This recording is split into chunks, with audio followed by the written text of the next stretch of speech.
heboh satu Melaya, saudara. Saya pun tak tahu pula. Apa saja yang dilakukan oleh, saya bukan nak menjilat, saudara. Ini kenyataan. Saya bukanlah nak membodik, tidak, saudara. Tapi saya hairan. Kita ni satu bangsa yang mudah memaki hamun pemimpin kita. Kalau Datuk Seri Anwar Ibrahim berjalan dengan bercapal, salah. Pakai kasut mahal, salah. Pakai jam mahal, salah. Segala-galanya salah. Semalam heboh satu Melaya apabila Datuk Seri Anwar Ibrahim turun dari sebuah kereta di Parlimen. Beliau turun daripada kereta Mercedes. Dengan pendaftarannya VEV 1158. Eloklah kalau nak main nombor ikut, saudara. VEV 1158. Dan semua masing-masing mencarilah siapa sebenarnya pemilik kereta Mercedes VEV 1158. Cek punya cek, hasil semakan urusan Malaysia dengan beberapa sumber mengesahkan kenderaan yang digunakan oleh Perdana Menteri itu didaftarkan atas nama Duli Yang Mulia Yang Tuan Agong Sultan Ibrahim Sultan Iskandar. Dan nombor pendaftaran itu adalah sempena dengan bulan dan tahun keputeraan baginda. Bila saja PMX keluar dari kereta tu, jadi bila orang tanya, Tok Sri, pakai kereta Mercedes, dia kata kurnia. Sebenarnya Agong kita ni jiwanya terlalu murni, saudara. Baginda menghadiahkan, mengurniakan Perdana Menteri dengan kereta Mercedes milik beliau. Ini kadang-kadang kita ni marah, kita sebenarnya cemburu yang bukan-bukan. Apa salahnya Agong nak beri satu kurniaan kepada Perdana Menteri? Dan saudara jangan lupa, saudara, mengikut adat resam, adat-adat orang Melayu dulu, saudara, apabila seorang bendahara itu dilantik sebagai bendahara, jangan lupa, saudara, dalam buku Sulalatus Salatin, sila baca bagaimana seorang raja itu tanda penganugerahannya kepada memanda bendahara, menteri, dapat 7 persalin pakaian. Ada tengkoloknya, ada dia punya kain selepangnya, ada kalungnya. Itu anugerah. Apakah salah seorang raja menganugerahkan kereta? Tuanku punya banyak kereta. Kan kita tak tengok dekat pergi ke Johor. Jadi kereta Mercedes yang dipakai oleh Sri Anwar Ibrahim adalah kereta anugerah Tuanku Baginda Agong. Tentulah baginda pun seronok, bangga melihat anugerah Tuanku digunakan sepenuhnya oleh Perdana Menteri. Tapi orang kita lain tak ada, saya.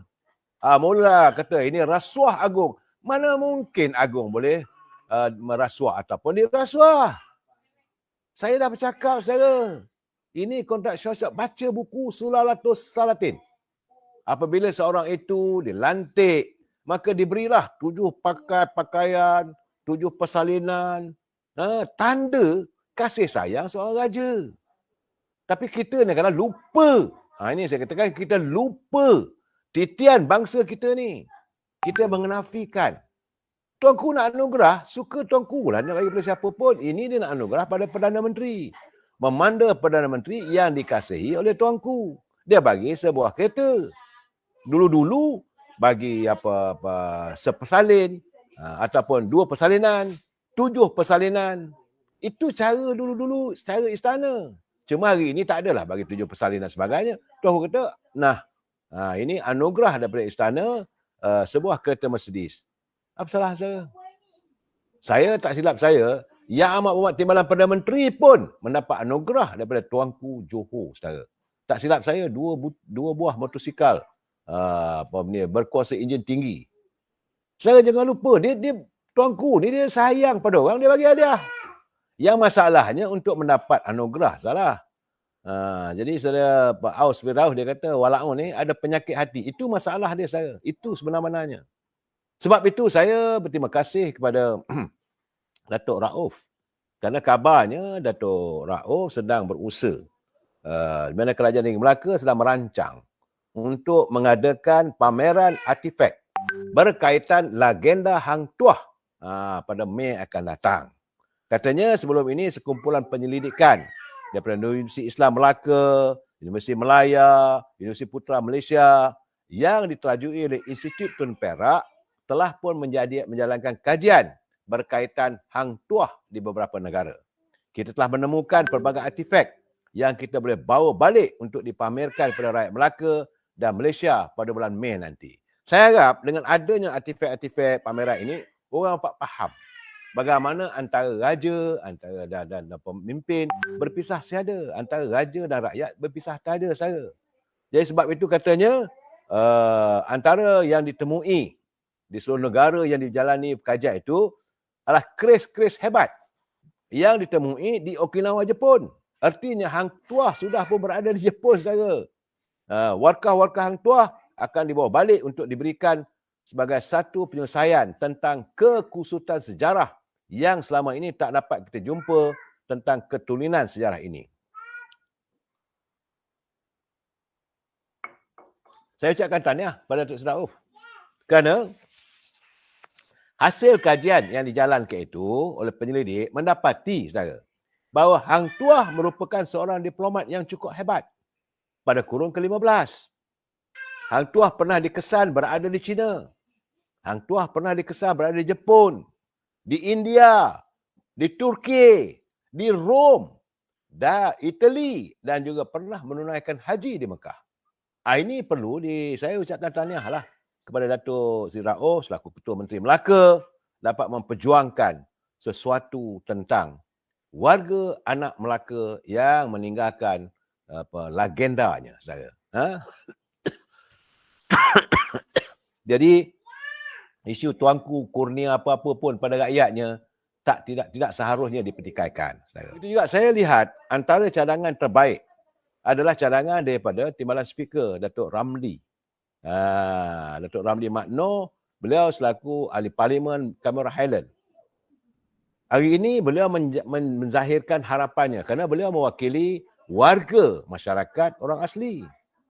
Dan beliau sendirilah keturunan orang asli.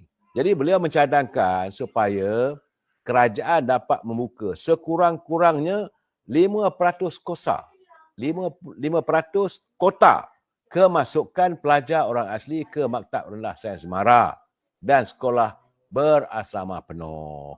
Selaku Timbalan Ketua Dewan Rakyat, Datuk Ramli mengatakan pengambilan pelajar-pelajar orang asli ke MRSM dan sekolah berasrama penuh adalah secara rawak dan tidak melibatkan sebarang kota.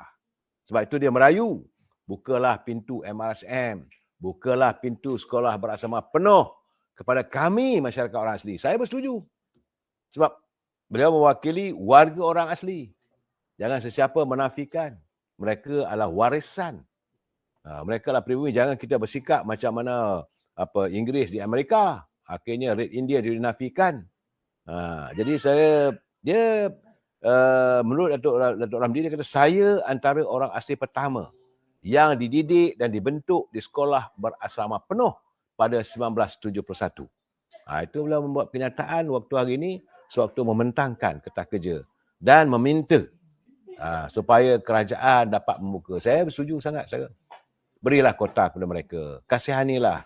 Tak cukup hanya sekadar diwujudkan jabatan orang asli. Tak cukup. Mereka memerlukan pembelaan daripada kita saat kita berkuasa. Nak harapkan orang lain, kaum lain tidak adalah saudara.